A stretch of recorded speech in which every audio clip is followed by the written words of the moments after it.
For latest update videos, please subscribe to the channel and press notification bell icon and enjoy latest updated videos on agriculture.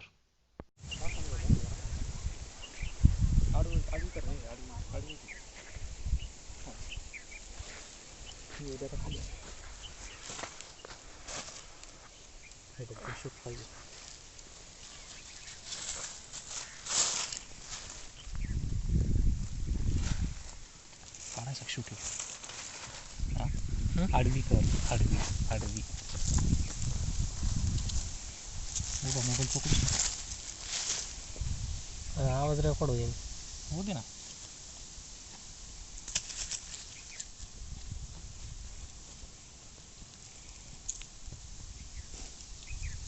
आता की थोडंसं मागून। नमस्कार दोस्तों, स्वागत है आपका Green Gold Agri Farming channel में। तो आज मैं यहाँ पे हूँ, ये जो आपको प्लॉट दिख रहा है ये कड़क करके वैरायटी है जो कि पूरी स्ट्रॉन्ग होती है पूरी तरह से। अभी ये 1 साल का प्लॉट है जिसमें लगभग एक प्लांट से कम 6 से 8 स्टिक अभी मिली हुई है। यहाँ पे आप देख सकते हैं कि यहाँ पे जो नया शूट्स है राइजोम ये भी आया हुआ है। उसके बाद 1 2 3 4 5 6, तो ये बेसिकली सीड का प्लांट है, सीड से बनाया हुआ, जिसमें भी 6 स्टिक्स लगी हुई है और कई शूट्स भी नए नए दिख रहे हैं। तो बेसिकली इसका जो पर्पज़ है वो वेजिटेबल्स के लिए है। उसके बाद बायोमास तो ज़्यादा नहीं मिलता है, लेकिन वेजिटेबल्स के लिए इसका ज़्यादा प्रेफर किया जाता है, जो कि सपोर्ट लगाने के लिए रहता है। तो बेसिकली इसका जो मार्केट है वो स्टिक पे होता है लगभग 30 रुपीज़ 40 रुपीज़ 50 रुपीज़ पर स्टिक के हिसाब से जाता है। तो ये अंदर से स्ट्रॉन्ग होने के कारण लगभग 40 से 50 फीट तक ये जा सकता है। उसके बाद जो इसका एवरेज रहेगा वो पर एकड़ पर कटिंग का लगभग कम से कम 40 टन के आसपास रहता है। तो अगर ऐसे हम इजीली भी अगर देखें तो कम से कम 2 लाख रुपए इसका भी इनकम हो जाता है। तो इस हिसाब से आप देख सकते हैं कि अगर यार आपको दिख भी रहा होगा कि यहाँ पे जो पाइपलाइन है ये इनलाइन किया हुआ है। पहले इसको इनलाइन नहीं था, ये पूरी तरह से बारिश के ऊपर ही डिपेंडेंट था। अभी तो पूरा वाटर मैनेजमेंट किया है प्रॉपरली, तो इसलिए अभी आप देख सकते हो कि जो भी हाइट चल रही है ये बेसिकली अच्छी है। 1 साल में लगभग ये 10 फीट तक अभी हो रहा है।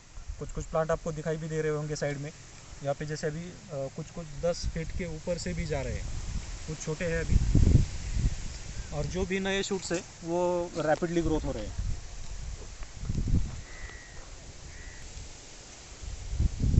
स्टिक्स की जो क्वालिटी है, स्टिक्स की क्वालिटी भी अच्छी तरह से मेंटेन है।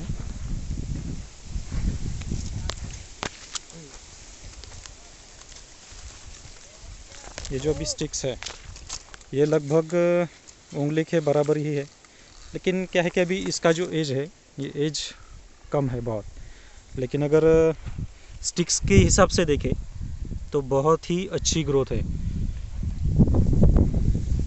फार्मर के लिए एक बहुत ही कम समय में बाम्बू फार्मिंग जो है पूरी, मतलब जैसे कि हम कह सकते हैं कि एक आइडल फार्मिंग रहेगी। तो अभी तो ये छोटा सा प्लॉट है, 1 साल का हुआ है, जो 1 एकड़ में भी मेरे ख्याल से पौधे तो गिने नहीं है, ये ऐसे ही बस सीड्स था तो लगा दिए थे। लेकिन अगर आप शूट्स देखेंगे तो मैं तो पागल ही हो जाता हूँ अगर ऐसा शूट्स मुझे दिखे, क्योंकि मेडिसिनल में इस शूट्स का बहुत ही इम्पोर्टेंस है, जो कि बहुत से लोगों को भी नहीं पता है। तो ज़रूर बताइएगा आपको वीडियो कैसा लगा है। अच्छा लगा हो तो लाइक ज़रूर कीजिए, और साथ ही इसके और क्या जानकारी चाहिए उसके बारे में भी आप बता सकते हैं। तब तक के लिए चलिए, बाय बाय।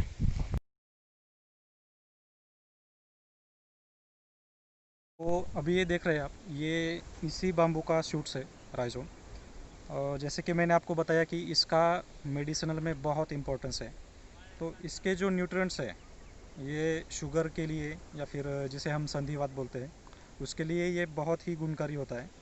और ये अगर आप देखेंगे कहीं पे भी तो जो नॉर्थ इंडिया साइड्स है, जैसे कि जहाँ पे बाम्बू की ग्रोथ बहुत ज़्यादा होती है, जैसे कि म्यांमार है, भूटान है, उसके बाद आसाम, मिज़ोरम, या फिर मेघालय है, मणिपुर है, तो ऐसी जगहों पे ये प्लांट शूट्स खाते हैं।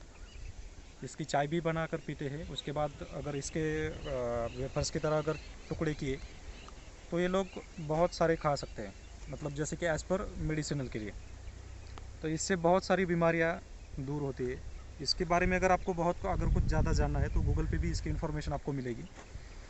तो आप देख सकते हैं कि ये तो अभी छोटा बाम्बू होने के कारण अभी इसकी साइज़ छोटी है, लेकिन अगर ये कमर्शियल बाम्बू का रहा तो इससे लगभग 5 से 10 गुना बड़ा होता है।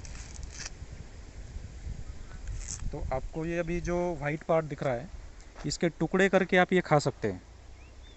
ये पहले तो इसका जो कवर है वो पूरी तरह से निकालना पड़ता है, और फिर जो वाइट रहेगा वो आप खा सकते हो। इसकी जो कड़वाहट है वो बहुत तेज़ होती है, उल्टी भी इससे हो सकती है। तो ज़्यादातर इसका जो इस्तेमाल आपको अगर करना है तो इसे पहले बॉईल करना पड़ेगा, उसके बाद ही इसे आप खा सकते हैं।